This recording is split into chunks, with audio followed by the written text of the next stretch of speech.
finally, I wanted to ask you about the intersection of medicine and politics.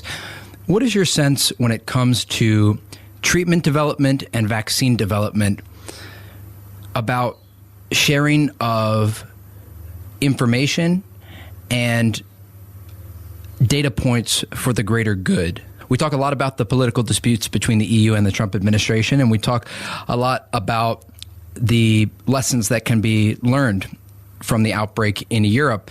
But looking forward, do you feel that European allies of the U.S. will push to ensure that any developments make their way to the United States in a rapid and efficient manner? Or do you worry that politics could play a role even at that level in the treatment of coronavirus? Yeah, that's a very important question here. And you have companies across Europe who are working on a potential vaccine for COVID-19. Now, significantly, the companies that have the most advanced capability in terms of developing a vaccine for COVID-19 are based in the United Kingdom, AstraZeneca, for example. And so the UK is actually the market leader by a long way in Europe in terms of vaccine development. And you have leading British universities such as Oxford University, Cambridge University, Imperial College London, who are all working in assisting with the development of vaccines. And so this, of course, is very helpful for the United States because the US and the UK, with their special relationship, share a great deal of medical advances, technology, a lot of there's a great deal of collaboration between US and British pharmaceutical companies.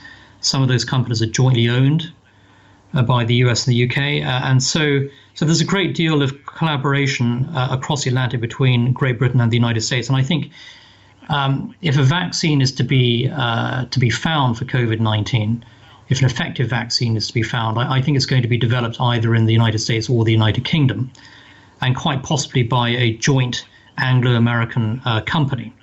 And so I'm not so concerned really about Europe withholding vaccines, because I think the vaccine is likely to be developed in the United Kingdom, which has such a close relationship with the United States. I think, I think the outlook is very favorable there.